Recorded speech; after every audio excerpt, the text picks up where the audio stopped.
സംസ്ഥാനത്ത് 1-ാം ക്ലാസ് പ്രവേശനം 5 വയസ്സിൽ തന്നെ നടത്തുമെന്ന് വിദ്യാഭ്യാസ മന്ത്രി വി ശിവൻകുട്ടി. ഇത് സംബന്ധിച്ച പുതിയ കേന്ദ്ര നിർദ്ദേശം ലഭിച്ചിട്ടില്ല. നിലനിൽക്കുന്ന സംവിധാനം മാറ്റിയാൽ അത് വലിയ സാമൂഹിക പ്രശ്നമുണ്ടാക്കും. വിഷയത്തിൽ സംസ്ഥാനത്തിന് തീരുമാനമെടുക്കാനുള്ള അവകാശമുണ്ടല്ലോ എന്നും മന്ത്രി പറഞ്ഞു. നമ്മൾ 5 വയസ്സെന്നുള്ള നിലയിൽ തന്നെ നിൽക്കുകയാണ്. നമുക്ക് പ്രത്യേകിച്ച് ഒരു നിർദ്ദേശമൊന്നും ഗവൺമെന്റിന് കിട്ടിയിട്ടില്ല.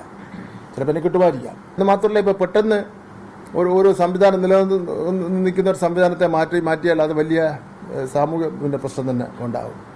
അപ്പം അതുകൊണ്ട് ഒരു വിദ്യാഭ്യാസത്തിന്റെ കാര്യത്തിൽ സംസ്ഥാനങ്ങൾക്കും കാര്യങ്ങൾ തീരുമാനിക്കാനുള്ള അവകാശം ഉണ്ടല്ലോ.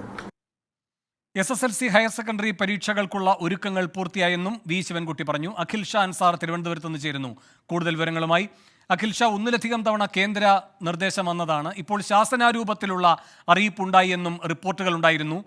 ഇങ്ങനെയൊരു അറിയിപ്പ് കിട്ടിയിട്ടില്ല എന്നാണോ മന്ത്രി പറയുന്നത്? കിട്ടിയാലും ആ രൂപത്തിലായിരിക്കില്ല കേരളത്തിന്റെ നിലപാട് എന്നാണോ അദ്ദേഹം വ്യക്തമാക്കുന്നത്? ഈ കേരളം നേരത്തെ തന്നെ തുടർന്നു വന്നിരുന്ന ആ നിലപാടിൽ തന്നെയാണ് ഇപ്പോഴും ഉറച്ചു നിൽക്കുന്നത്. ഈ വിദ്യാഭ്യാസ മന്ത്രി വി ശിവൻകുട്ടിയും അതുപോലെ തന്നെ പൊതുവിദ്യാഭ്യാസ വകുപ്പൊക്കെ അതാണ് ഏറ്റവും പ്രധാനമായും ചൂണ്ടിക്കാട്ടുന്നത്. 5 വയസ്സിൽ തന്നെ ഈ സ്കൂളിൽ പ്രവേശനം നൽകും എന്നുള്ളൊരു കാര്യത്തിൽ തന്നെ സർക്കാർ ഉറച്ചു നിൽക്കുകയാണ്. പ്രത്യേകിച്ച് നിർദ്ദേശമൊന്നും കേന്ദ്രത്തിൽ നിന്ന് ലഭിച്ചിട്ടില്ല എന്നാണ് ഇപ്പോഴും സർക്കാർ പറയുന്നത്. നിലനിൽക്കുന്ന സംവിധാനം മാറ്റിയാൽ അത് വലിയ സാമൂഹിക പ്രശ്നങ്ങളിലേക്ക് പോകാനുള്ള സാധ്യത കൂടി മുന്നിൽ കണ്ടാണ് അത്തരത്തിൽ ഈ വയസ്സിൽ മാറ്റം വരുന്ന നടപടികളിലേക്ക് സർക്കാർ പോകാത്തത് എന്നുള്ള കാര്യവും മന്ത്രി വി ശിവൻകുട്ടി എടുത്തു പറയുന്നുണ്ട്. എന്തായാലും ഇക്കാര്യത്തിൽ സംസ്ഥാനത്തിന് ഏതെങ്കിലും തരത്തിൽ ഈ കുട്ടികളുടെ പ്രായവുമായി ബന്ധപ്പെട്ടുള്ള തീരുമാനങ്ങളോ മറ്റ് നടപടികളോ എടുക്കാനുള്ള അവകാശം അത് സംസ്ഥാനങ്ങൾക്കുണ്ട് എന്നും മന്ത്രി പറയുന്നു. ശരി, കേരളത്തിൽ 1-ാം ക്ലാസ് പ്രവേശനം 5 വയസ്സിൽ തന്നെയെന്ന് വിദ്യാഭ്യാസ മന്ത്രി ആവർത്തിച്ചിരിക്കുന്നു. അഖിൽ ഷാ അൻസാറാണ് വിശദാംശങ്ങൾ നൽകിയത്. ഗതാഗത വകുപ്പിന് ആശ്വാസം. ലൈസൻസ് RC കുടിശ്ശിക നൽകാൻ മന്ത്രിസഭാ യോഗത്തിൽ തീരുമാനം. ITI ലിമിറ്റഡ് ബാംഗ്ലൂരിന് നൽകാനുള്ള 8.66 കോടി രൂപയും സീഡിറ്റിന് നൽകാനുള്ള തുകയും ഉൾപ്പെടെ 15 കോടി രൂപയാണ് അനുവദിക്കുക. സംസ്ഥാനത്ത് ക്യാമ്പസ് വ്യവസായ പാർക്കുകൾ ആരംഭിക്കാനും ഇന്ന് ചേർന്ന മന്ത്രിസഭാ യോഗം തീരുമാനമെടുത്തു. ഷഫീദ് റാവുത്തർ തിരുവനന്തപുരത്ത് നിന്ന് കൂടുതൽ വിവരങ്ങളുമായി ചേരുന്നു. ഷഫീദ്, എന്തൊക്കെയാണ് പ്രധാനപ്പെട്ട മന്ത്രിസഭാ തീരുമാനങ്ങൾ? ഗതാഗത വകുപ്പിനെ സംബന്ധിച്ച് ഏറെ സഹായകരമാകുന്ന തീരുമാനമാണ് ഇന്നത്തെ മന്ത്രിസഭാ യോഗത്തിൽ കൈക്കൊണ്ടിട്ടുള്ളത്. ലൈസൻസ് RC കുടിശ്ശിക അത് നൽകാൻ ഉള്ള നീക്കം അത് അടിയന്തരമായി നടപ്പാക്കണമെന്ന് ഗതാഗത വകുപ്പ് നേരത്തെ തന്നെ പറഞ്ഞതുമാണ്. അതിലെ പ്രതിസന്ധി കഴിഞ്ഞ കുറച്ച് മാസങ്ങളായി തുടരുകയും അത് പ്രതിപക്ഷം നിയമസഭയിലടക്കം പ്രശ്നമായി ഉയർത്തുകയും ചെയ്തതിന് പിന്നാലെയാണ് ഇപ്പോൾ ലൈസൻസ് RC കുടിശ്ശിക നൽകാൻ മന്ത്രിസഭാ യോഗം നടപടി കൈക്കൊണ്ടത്. ITI ലിമിറ്റഡ് കമ്പനിക്കുള്ള 8.66 കോടി രൂപയും സീഡിറ്റിന് നൽകാനുള്ള 15 കോടിയും സർക്കാർ ഇപ്പോൾ അനുവദിച്ചിട്ടുണ്ട്. ഇത് നൽകുന്നതിലൂടെ വീണ്ടും സംസ്ഥാനത്ത് ലൈസൻസ് RC വിതരണം പുനഃസ്ഥാപിക്കാൻ കഴിയും, നല്ല രീതിയിൽ മുന്നോട്ട് കൊണ്ടുപോകാൻ കഴിയും എന്നുള്ള വിലയിരുത്തലാണ് ഗതാഗത വകുപ്പിനെ സംബന്ധിച്ചുള്ളത്. അതേസമയം സംസ്ഥാനത്ത് ക്യാമ്പസ് വ്യവസായ പാർക്കുകൾ ആരംഭിക്കാനും മന്ത്രിസഭാ യോഗം അനുമതി നൽകി. ഉന്നത വിദ്യാഭ്യാസ സ്ഥാപനങ്ങളുടെ സ്ഥലങ്ങളിൽ ഉപയോഗശൂന്യമായി കിടക്കുന്നവ ഉപയോഗിക്കും. ഇതിനായി ക്യാമ്പസ് ഇൻഡസ്ട്രിയൽ പാർക്ക് സ്കീം മന്ത്രിസഭാ യോഗം അംഗീകരിച്ചിട്ടുകൊണ്ട് വേണം. ശരി, ഷഫീദ് റാവുത്തറാണ് മന്ത്രിസഭാ യോഗത്തിന്റെ പ്രധാനപ്പെട്ട തീരുമാനങ്ങളുടെ വിശദാംശങ്ങൾ നൽകിയത്. മൂന്നാർ മറയൂർ സംസ്ഥാന പാതയിൽ വീണ്ടും പടയപ്പ ഇറങ്ങി. കാട്ടാന തലയാർ മേഖലയിലാണ് നിലവിൽ ഉള്ളത്. വഴിയോരക്കട തകർത്തു. പടയപ്പ കൂടുതൽ പ്രകോപിതനെന്ന് നാട്ടുകാർ പറയുന്നു. രാഹുൽ വിജയൻ ചേരുന്നു ഇടുക്കിയിൽ നിന്ന് കൂടുതൽ വിവരങ്ങളുമായി. രാഹുൽ, എന്താണ് ഈ പുതുതായി നാട്ടുകാർ പറയുന്നത്? പടയപ്പ എന്തൊക്കെ അസ്വസ്ഥതകൾ ഉണ്ടാക്കുന്നു എന്നാണ് അറിയാൻ കഴിയുന്നത്? വേണു, പടയപ്പ മതപ്പാടിൽ എന്നൊരു സംശയം എന്തായാലും പ്രകടിപ്പിക്കുന്നുണ്ട്. അതിൻ്റെയാണ് ഈ കൂടുതൽ പ്രകോപനം എന്നുള്ളതാണ് മനസ്സിലാക്കാൻ കഴിയുന്നത്. നമ്മളിപ്പോൾ നിൽക്കുന്ന ഈ തലയാർ എസ്റ്റേറ്റിലാണ്. ഈ ഭാഗത്താണ് ഇത്രയും നേരം ഈ പടയപ്പ ഉണ്ടായിരുന്നത്. ഒരല്പസമയം മുമ്പാണ് അത് ഭാഗത്തേക്ക്, അതായത് ഒരു ചോലയാണ്, ചോല ഭാഗത്തേക്ക് കയറിപ്പോയത്. RRT team, Munnar RRT team എല്ലാവരും കൃത്യമായിട്ട് ഇവിടെ എത്തുകയും ജനവാസ മേഖലയിൽ ബുദ്ധിമുട്ടുണ്ടാക്കാതെ ഈ പടയപ്പയെ അങ്ങോട്ടേക്ക് കടത്തിവിടുകയും ചെയ്തിട്ടുണ്ട്. പക്ഷേ അത് വീണ്ടും ഈ ജനവാസ മേഖലയിലേക്ക് എത്താനുള്ളൊരു സാധ്യതയുണ്ട്. മാത്രമല്ല മൂന്നാർ മറയൂർ സംസ്ഥാന പാതയാണ് ഈ എസ്റ്റേറ്റിന് തൊട്ട് മുകളിലായിട്ടുള്ളത്. അതുവഴി വീണ്ടും ആന എത്താനുള്ളൊരു സാധ്യത കൂടി കാണുന്നുണ്ട് എന്നുള്ളത് പറയുന്നുണ്ട്. എന്തായാലും വളരെ ജാഗ്രത പാലിക്കേണ്ടത് അനിവാര്യമായിട്ടുള്ള കാര്യമാണ്. ഇന്നെന്തായാലും ഒരു വഴിയോര കട പടയപ്പ പൂർണ്ണമായും തകർത്തിരുന്നു. എന്തായാലും RRT ടീമിന്റെ മൂന്നാറിലെ ഇവിടുത്തെ തലവൻ നമ്മളോടൊപ്പം ചേരുന്നുണ്ട്. ഈ പടയപ്പ ഇപ്പം അങ്ങോട്ടേക്ക് കാട് കയറ്റിയിട്ടുണ്ട്. ഇപ്പോൾ വനത്തിനകത്ത് കയറി പോകുന്നുണ്ട്, വേറെ പ്രശ്നമില്ല. ഇപ്പോൾ ജനവാസ മേഖല ഇറങ്ങാതെ നോക്കാൻ വേണ്ടി നമ്മുടെ ഉദ്യോഗസ്ഥർ പറഞ്ഞിട്ടുണ്ട്. നമ്മൾ എന്തായാലും മോണിറ്ററിങ് ചെയ്യുന്നുണ്ട് പകലും രാത്രിയും. എന്താണ് ഇത്രയും വലിയ പ്രകോപനത്തിന് കാരണം? കഴിഞ്ഞ 2 ദിവസമായിട്ട് വാഹനങ്ങളൊക്കെ ആക്രമിക്കുന്നു. വാഹനങ്ങൾ ആക്രമിക്കുന്ന പറഞ്ഞാൽ ആൾക്കാർ മാക്സിമം അതിൻ്റെ അടുത്ത് പോയി നിന്ന് ഫോട്ടോ എടുക്കുന്ന പരിപാടി ഇപ്പോൾ ഇച്ചിരി കൂടുതലാണ്. ഈ ടൂറിസമായിട്ട് വൈൽഡ് എലിഫൻറ്റ് എന്നുള്ള ഒരു ചിന്ത വേണം. നമുക്ക് വന്യമൃഗമായിട്ട് കാണുവാണെങ്കിൽ ആ ഒരു ബുദ്ധിമുട്ട് കുറയും. ഇപ്പം ഇനി എങ്ങോട്ടേക്ക് ആ മെയിൻ റോഡിലേക്ക് കയറാനുള്ള സാധ്യതയുണ്ട്? ഇപ്പോൾ ഒരു ചെറിയ കുറ്റിക്കാടിനകത്താണ് നിൽക്കുന്നത്. നമ്മൾ എന്തായാലും മോണിറ്ററിങ് ചെയ്യുന്നു. നമ്മൾ 2 ടീമായിട്ട്, ഒരു ടീം റോട്ടിലും ഒരു ടീം ഈ തലയാർ ഭാഗത്തും ക്യാമ്പ് ചെയ്യുന്നുണ്ട്. എന്തായാലും നമ്മൾ ശ്രദ്ധിക്കുന്നുണ്ട്. വേണു, അല്പസമയം മുമ്പ് നമ്മൾ ഈ നിൽക്കുന്ന ഈ സ്ഥലത്ത് ആനയുണ്ടായിരുന്നു. ഇവിടുത്തെ ആളുകൾ വിളിച്ചു പറഞ്ഞിട്ടാണ് നമ്മൾ ഈ ഭാഗത്ത് ആനയുണ്ട് എന്നറിയുന്നത്. നമ്മൾ അങ്ങനെ ഇങ്ങോട്ടേക്ക് എത്തുകയും ചെയ്തു. എന്താണെന്നറിയാൻ നമ്മൾ കയറി വന്നപ്പോൾ തൊട്ടടുത്ത് ഇത്രയും അടുത്ത് കാട്ടാന നിൽക്കുന്നതും നമ്മൾ ഭീകരതയോടെ കൂടി കാണുന്ന ഒരു സാഹചര്യം ഉണ്ടായിരുന്നു. ആ ദൃശ്യങ്ങളിൽ നിന്ന് തന്നെ നമ്മൾ വ്യക്തമാവുകയും ചെയ്തതാണ്. ക്യാമറമാൻ സുനിൽ സുരേന്ദ്രനാണ് ആ ദൃശ്യങ്ങൾ പകർത്തുകയും ചെയ്തത് എന്നുള്ളത് വളരെ പ്രധാനപ്പെട്ട കാര്യമാണ്. നിലവിൽ ഇപ്പോൾ എന്തായാലും ഈ ചോലവനത്തിലേക്ക് ആന പടയപ്പ കയറിയിട്ടുണ്ട്. ഒരല്പം കഴിയുമ്പോഴേക്കും അത് വീണ്ടും ഈ മൂന്നാർ മറയൂർ സംസ്ഥാന പാതയിലേക്ക് കയറി വരാനുള്ള ഒരു സാധ്യതയുണ്ട് എന്നുള്ളതാണ് പറയുന്നത്. അതുകൊണ്ട് തന്നെ ജാഗ്രത പാലിക്കേണ്ടത് അനിവാര്യമായിട്ടുള്ള കാര്യമാണ്.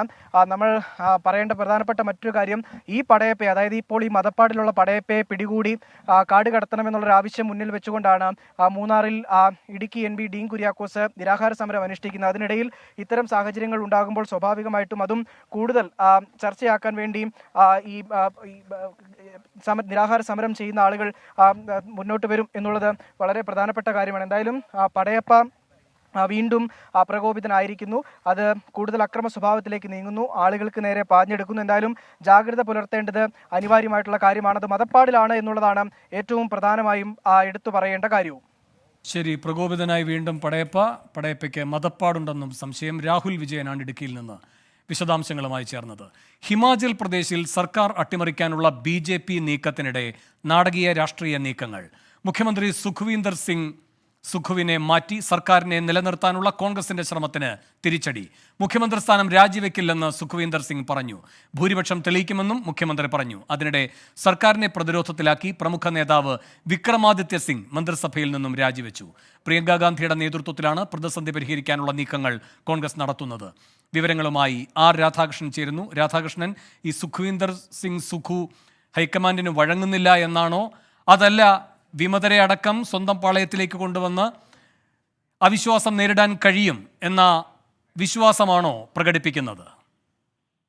തീർച്ചയായിട്ടും നമുക്ക് ഇപ്പോഴും അദ്ദേഹത്തിന് ആത്മവിശ്വാസമുണ്ട് എന്ന് പറയേണ്ടി വരും. കാരണം ഈ ബഡ്ജറ്റ് പാസ്സാക്കാൻ കൂടി, ശബ്ദ വോട്ടോടുകൂടിയാണെങ്കിലും ബഡ്ജറ്റ് പാസ്സാക്കാൻ കൂടി സാധിച്ചിരിക്കുന്ന ഒരു പശ്ചാത്തലം ഉണ്ട്. ഈ ഒരു സാഹചര്യത്തിൽ ഈ വിശ്വാസം നേടിയെടുക്കാൻ സാധിക്കും എന്നാണ് അദ്ദേഹം കരുതുന്നത്. അദ്ദേഹം ആ വിധത്തിലാണ് ആ നിലപാട് വ്യക്തമാക്കുകയും ചെയ്തത്. ഇതുമായി ബന്ധപ്പെട്ട് ഏതെങ്കിലും വിധത്തിലുള്ള ഒരു ഭീഷണി ഇപ്പോൾ നിലവിലില്ല എന്ന് വ്യക്തമാക്കുന്നത് BJP ഉന്നയിച്ചിരിക്കുന്ന ആക്ഷേപം ഭൂരിപക്ഷം ഇല്ല എന്നത് ഉൾപ്പെടെയുള്ള കാര്യങ്ങൾ അത് അവാസ്തവമാണ് എന്ന് അദ്ദേഹം പറയുന്നു. സഭയിൽ ഏത് സാഹചര്യത്തിലാണ് ഈ ഏതെങ്കിലും ഒരു സാഹചര്യത്തിൽ ഈ വിശ്വാസം തെളിയിക്കേണ്ടി വന്നാൽ അത് തെളിയിക്കുക തന്നെ ചെയ്യും എന്നാണ് അദ്ദേഹം പറയുന്നത്. പക്ഷേ നമുക്ക് മനസ്സിലാക്കാനായിട്ട് സാധിക്കുന്നത് വിമത വിഭാഗവുമായിട്ടുള്ള കോൺഗ്രസ് ദേശീയ നേതൃത്വം ഇപ്പോൾ കൂടുതൽ പ്രാധാന്യം നൽകുന്നു എന്നത് തന്നെയാണ്. നിലവിൽ സർക്കാരിനെ നിലനിർത്തിക്കൊണ്ടുപോവുക എന്നതാണ് കോൺഗ്രസിന്റെ ഒരു ലക്ഷ്യം. അതിനു വേണ്ടിയിട്ടുള്ള ശ്രമങ്ങൾ അവർ നടത്തുന്നുണ്ട്. സുഖു ഒരു ഘട്ടത്തിൽ കോൺഗ്രസ് ദേശീയ നേതൃത്വത്തോട് ബന്ധപ്പെട്ടിരുന്നു. ആ ഘട്ടത്തിൽ രാജിയാണ് അനിവാര്യം ഇപ്പോഴത്തെ സാഹചര്യത്തിലെങ്കിൽ അതിന് താൻ തയ്യാറാണെന്ന് സൂചിപ്പിക്കുകയും ചെയ്തു എന്നാണ് കോൺഗ്രസിന്റെ തന്നെ ചില മുതിർന്ന നേതാക്കൾ അനൌദ്യോഗികമായിട്ട് വ്യക്തമാക്കിയിരുന്നത്. എന്നാൽ അദ്ദേഹത്തിന്റെ നിലപാടിൽ പിന്നീട് ഏതെങ്കിലും മാറ്റം വന്നോ എന്നതിനെ സംബന്ധിച്ചിട്ടുള്ള വ്യക്തതയില്ല. പക്ഷേ ഒരു രാഷ്ട്രീയമായിട്ടുള്ള മറുപടി ആയിരിക്കാം ഒരുപക്ഷെ അദ്ദേഹം പറഞ്ഞത്. ഏതായാലും നിലവിലുള്ള വസ്തുതകളെ നമ്മൾ പരിഗണിച്ചാൽ സർക്കാരിനെ സംബന്ധിച്ച് ഭീഷണിയുണ്ട്. ആ ഭീഷണി ഈ വിശ്വാസം തേടാനായി ഗവർണർ നിർദ്ദേശിക്കുന്ന ഒരു സാഹചര്യം ഉണ്ടെങ്കിൽ ഇപ്പോൾ 14ഓളം BJP MLA-മാരെ സസ്പെൻഡ് ചെയ്തിട്ടുണ്ടെങ്കിലും അത് വിശ്വാസ പ്രമേയവുമായി ബന്ധപ്പെട്ടിട്ടുള്ള ഇപ്പോഴത്തെ ഈ സമീപകാലത്തെ സുപ്രീം കോടതി ഇടപെടലൊക്കെ പരിഗണിക്കുമ്പോൾ അത് അത്തരത്തിൽ ഒരു ശുഭകരമായിട്ട് കോൺഗ്രസിനെ സംബന്ധിച്ച് ഒരു ആത്മവിശ്വാസം നൽകുന്ന ഒരു ഘടകമായി മാറുന്നില്ല. അതുകൊണ്ട് തന്നെ യാഥാർത്ഥ്യ ബോധത്തോടുകൂടി കാര്യങ്ങളെ വിലയിരുത്താനുള്ള ഒരു നീക്കമാണ് ഇപ്പോൾ ഹൈക്കമാൻഡ് നടത്തുന്നത്. ശരി, രാധാകൃഷ്ണനാണ് ഡൽഹിയിൽ നിന്ന് വിവരങ്ങൾ നൽകിയത്. അസമിലും കോൺഗ്രസിന് തിരിച്ചടി. മുതിർന്ന നേതാവ് റാണ ഗോസ്വാമി രാജിവെച്ചു. ഉടൻ BJP-യിൽ ചേരും എന്നാണ് റിപ്പോർട്ട്. അച്യുതൻ ഡൽഹിയിൽ നിന്ന് ചേരുന്നു കൂടുതൽ വിവരങ്ങളുമായി. അച്യുതൻ, ഹിമാചലിലെ പ്രതിസന്ധി മൂർച്ഛിക്കുന്ന ഘട്ടത്തിലാണ് അസമിൽ നിന്ന് കോൺഗ്രസിനെ പ്രതിരോധത്തിലാക്കുന്ന അടുത്ത വാർത്ത വരുന്നത്.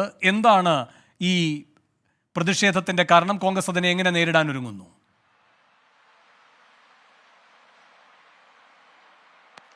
വേണു, ഈ കഴിഞ്ഞ ദിവസങ്ങളിലെല്ലാം തന്നെ കോൺഗ്രസിൽ നിന്ന് പല മുതിർന്ന നേതാക്കളാണ് BJP-യിലേക്ക് എത്തിയത്. മഹാരാഷ്ട്രയിലും കർണാടകയിലും മധ്യപ്രദേശിലും എല്ലാം കോൺഗ്രസിന്റെ മുതിർന്ന നേതാക്കൾ കൊഴിഞ്ഞു പോകുന്ന സാഹചര്യമുണ്ടായിരുന്നു. ഇപ്പോൾ ഹിമാചലിലും പല പ്രതിസന്ധികൾ നേരിടുന്നുണ്ട്. ആ ഒരു ഘട്ടത്തിൽ കൂടിയാണ് അസമിലെ മുതിർന്ന നേതാവായിട്ടുള്ള റാണ ഗോസ്വാമി ഈ രാജി ഇപ്പോൾ സംഘടനാകാര്യ ജനറൽ സെക്രട്ടറി KC വേണുഗോപാലിന് നൽകിയിരിക്കുന്നത്. അദ്ദേഹം വർക്കിംഗ് പ്രസിഡന്റ് ആയിരുന്നു. വർക്കിംഗ് പ്രസിഡന്റ് സ്ഥാനത്ത് നിന്നും അതുപോലെ തന്നെ പാർട്ടിയുടെ അംഗത്വത്തിൽ നിന്നും താൻ രാജിവെക്കുന്നു എന്ന് ചൂണ്ടിക്കാട്ടിയാണ് കത്ത് നൽകിയത്. എന്തായാലും അദ്ദേഹം BJP-യിൽ ചേരുമെന്ന അഭ്യൂഹങ്ങൾക്കിടയിലാണ് ഈ രാജി കൂടി നൽകിയിരിക്കുന്നത്. നിലവിൽ റാണ ഗോസ്വാമി ഡൽഹിയിൽ തുടരുകയാണ്. BJP-യുടെ നേതാക്കളുമായി ഒരുപക്ഷെ കൂടിക്കാഴ്ച നടത്തിയേക്കുമെന്നുള്ള റിപ്പോർട്ടുകൾ കൂടി ലഭിക്കുന്നുണ്ട്.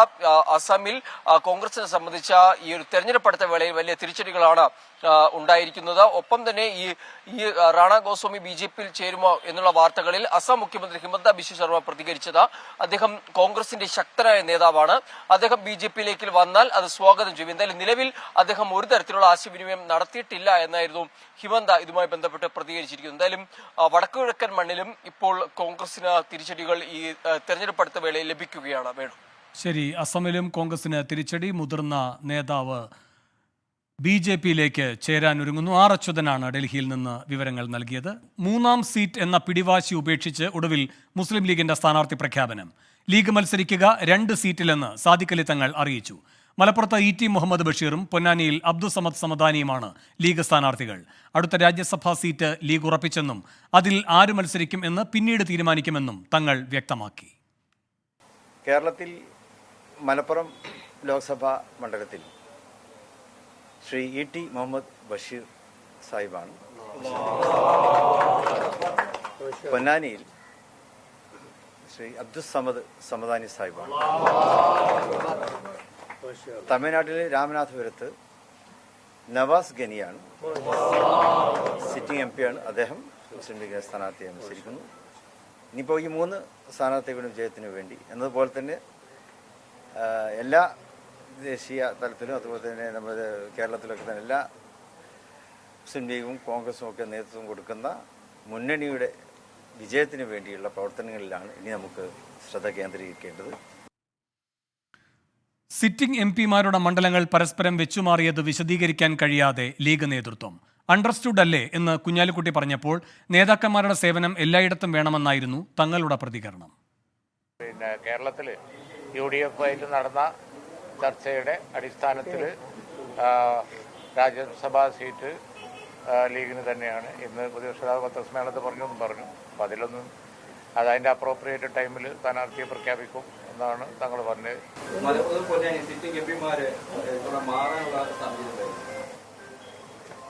അപ്പോൾ അണ്ടർസ്റ്റുഡ് അല്ലേ, നിങ്ങൾക്ക് അതിനിപ്പോൾ വിശദീകരിക്കേണ്ട കാര്യമില്ലല്ലോ. ഒരു പാർട്ടി നേതാക്കളുടെ സേവനം എല്ലായിടത്തും ഉണ്ടായിക്കോട്ടെ എന്നുള്ളതാണ്.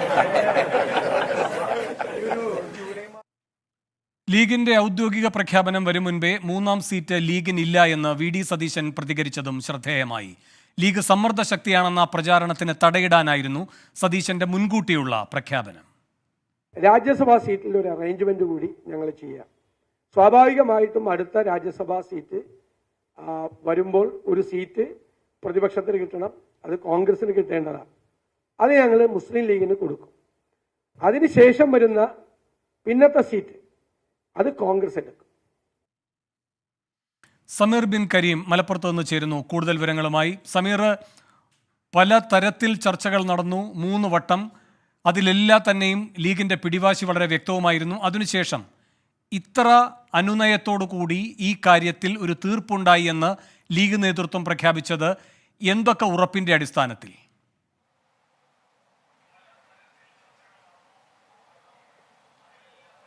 വേണു, പരസ്യമായി മുസ്ലിം ലീഗ് വ്യക്തമാക്കുന്നത് രാജ്യസഭാ സീറ്റ് എന്നുള്ള ഈ ഒരു ഉപാധി കോൺഗ്രസ് മുന്നോട്ട് വെച്ചോടുകൂടി ഇത് അംഗീകരിക്കുകയായിരുന്നു എന്നുള്ളതാണ്. എന്നാൽ ഈ 3ാം സീറ്റുമായി ബന്ധപ്പെട്ട തുടക്കം മുതലേ മുസ്ലിം ലീഗ് 3ാം സീറ്റാണ് ആവശ്യപ്പെട്ടതെങ്കിലും ലീഗ് നേതാക്കളുമായൊക്കെ നമ്മൾ സ്വകാര്യമായി സംസാരിക്കുമ്പോൾ രാജ്യസഭാ സീറ്റ് എന്നുള്ള ഈ ഒരു ഓഫർ സ്വാഭാവികമായി തങ്ങൾ അംഗീകരിക്കും എന്നുള്ള തരത്തിലായിരുന്നു ഈ ലീഗ് നേതാക്കളുടെ നേരത്തെയുള്ള പ്രതികരണം എന്നുള്ളതാണ് ഏറെ പ്രധാനപ്പെട്ടതായിട്ടുള്ള കാര്യം.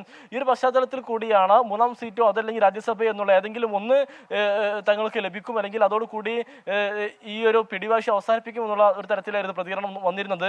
ഇതുകൂടി കണക്കിലെടുത്താണ് മൂന്നാമത്, അല്ലെങ്കിൽ ക്ഷമിക്കണം, ഈ രാജ്യസഭാ സീറ്റ് എന്നുള്ള തീരുമാനത്തിലേക്ക് ലീഗ് എത്തിയിരിക്കുന്നത്. ഏതായാലും ഇതുമായി ബന്ധപ്പെട്ട് നേരത്തെ തന്നെ തീരുമാനമായിരുന്നതാണെങ്കിൽ പോലും ഇന്ന് പാണക്കാട് ചേർന്ന നേതൃയോഗത്തിലാണ് ഇതുമായി ബന്ധപ്പെട്ട് ഔദ്യോഗികമായ ഒരു തീരുമാനം എടുക്കുകയും അത് പ്രഖ്യാപിക്കുകയും ചെയ്യുന്ന ഒരു സാഹചര്യം ഉണ്ടായിരിക്കുന്നത്.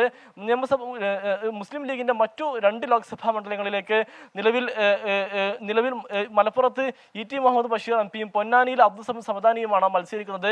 പരസ്പരം സീറ്റുകൾ വെച്ച് മാറുകയായിരുന്നു എന്നുള്ളതാണ് നമുക്ക് മനസ്സിലാക്കാൻ കഴിയുന്നത്. ഇതുമായി ബന്ധപ്പെട്ട ഒരു കാരണമായി നേതാക്കൾ ചൂണ്ടിക്കാണിക്കുന്നത് നേരത്തെ E T Muhammad Basheer M P മലപ്പുറത്ത് മത്സരിക്കണമെന്നുള്ള ഒരു താല്പര്യവും ആഗ്രഹവും പ്രകടിപ്പിച്ചിരുന്നു എന്നുള്ളതാണ്. ഇതുകൂടി കണക്കിലെടുത്താണ് E T Muhammad Basheer M പിയെ മലപ്പുറത്തേക്ക് മാറ്റിയത്. പൊന്നാനിയിൽ അബ്ദുൽ സമദ് സമദാനിയെ മത്സരിപ്പിക്കണം എന്ന് നേരത്തെ ആലോചന ഉണ്ടായിരുന്നു. പക്ഷേ പിന്നീട് ഏതെങ്കിലും യുവാക്കളെ പരിഗണിക്കണമെന്നുള്ള, അല്ലെങ്കിൽ യുവ നേതാക്കളെ പരിഗണിക്കണമെന്നുള്ള ഒരു ആവശ്യവുമായി യൂത്ത് ലീഗ് അടക്കമുള്ള സംഘടന രംഗത്തെത്തിയിരുന്നു. പിന്നീട് ഇതുമായി ബന്ധപ്പെട്ട ചർച്ചകൾ നടത്തിയെങ്കിലും പൊന്നാനിയിൽ അതിനിടെ LDF സ്ഥാനാർത്ഥി KS ഹംസയെ പ്രഖ്യാപിക്കുകയും LDF ചെയ്തു. ഇതുകൂടി കണക്കിലെടുത്ത് യുവ നേതാക്കളെ വേണ്ട, ഒരു പരീക്ഷണത്തിന് മുതിരേണ്ടതില്ല, പകരം അബ്ദുൽ സമദ് സമദാനിയെ മത്സരിക്കട്ടെ എന്നുള്ള തീരുമാനത്തിലേക്ക് ലീഗ് എത്തുകയായിരുന്നു. വേണു. സമീർ ബിൻ കരീമാണ് മലപ്പുറത്ത് നിന്ന് വിശദാംശങ്ങളുമായി ചേർന്നത്. എറണാകുളം നെട്ടൂരിലെ മരട് രാജ്യാന്തര മാർക്കറ്റിലെ തീ നിയന്ത്രണ വിധേയമാക്കി. മാലിന്യ കൂമ്പാരത്തിന് തീയിട്ടതാണ് അപകട കാരണം. അതിനിടെ ബ്രഹ്മപുരം മാലിന്യ പ്ലാന്റിലും ചെറിയ തീപിടുത്തമുണ്ടായി. വിവരങ്ങളുമായി എബിൻ ജോസ് ചേരുന്നു. എബിൻ, എന്താണ് ഈ തീപിടുത്തത്തിന്റെ വിശദാംശങ്ങൾ?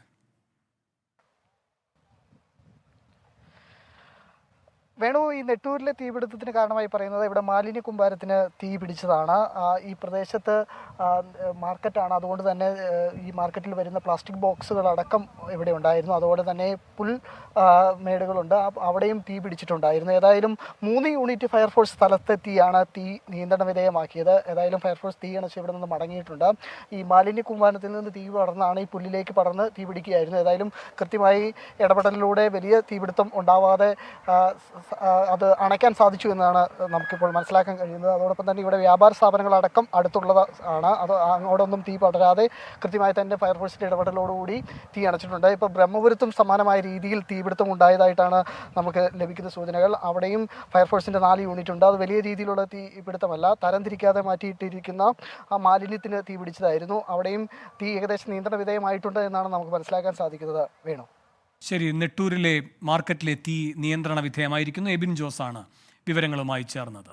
ലൈവ് ന്യൂസിലേക്ക് വീണ്ടും സ്വാഗതം. കേരളത്തിലെ സാമ്പത്തിക പ്രതിസന്ധിയിൽ വീണ്ടും ചർച്ചയ്ക്ക് തയ്യാർ എന്ന് കേന്ദ്രം അറിയിച്ചതായി കേരളത്തിന്റെ പ്രത്യേക പ്രതിനിധി KV തോമസ്. പ്രധാനമന്ത്രിയുടെ ഉപദേഷ്ടാക്കളുമായി ഇന്ന് നടത്തിയ ചർച്ചയിൽ പ്രതീക്ഷയുണ്ടെന്നും KV തോമസ് 24-നോട് പറഞ്ഞു. സാമ്പത്തിക പ്രശ്നങ്ങൾ അത് വേണമെങ്കിൽ ഒരു ചർച്ചയ്ക്ക് കൂടി തയ്യാറാണ് അവർ എന്ന് പറഞ്ഞു. അപ്പോൾ ഞങ്ങൾ 8 കാര്യങ്ങളാണ് അതുമായി ബന്ധപ്പെട്ട് കൊടുത്തിട്ടുള്ളത്. നമ്മുടെ UGC ഗ്രാൻഡ് ഉൾപ്പെടെ അത് ചർച്ചയ്ക്ക് തയ്യാറാണെന്ന് പറഞ്ഞു. അപ്പോൾ അവർ പറഞ്ഞ കാര്യങ്ങളെല്ലാം ഞാൻ മുഖ്യമന്ത്രിയെ ധരിപ്പിക്കും. അച്യുതൻ കൂടുതൽ വിവരങ്ങളുമായി ഡൽഹിയിൽ നിന്ന് ചേരുന്നു. അച്യുതൻ, എന്തൊക്കെയാണ് KV തോമസ് പറയുന്നത്? പ്രത്യേകിച്ചും ഈ 750 കോടിയുടെ UGC ഗ്രാൻഡ് ഒരു അടഞ്ഞ അധ്യായം എന്നുവരെ എത്തി നിന്നതാണ്. അതിലൊക്കെ ഒരു പുനരാലോചനയിലേക്ക് കേന്ദ്രം കടക്കുന്നു എന്നാണോ?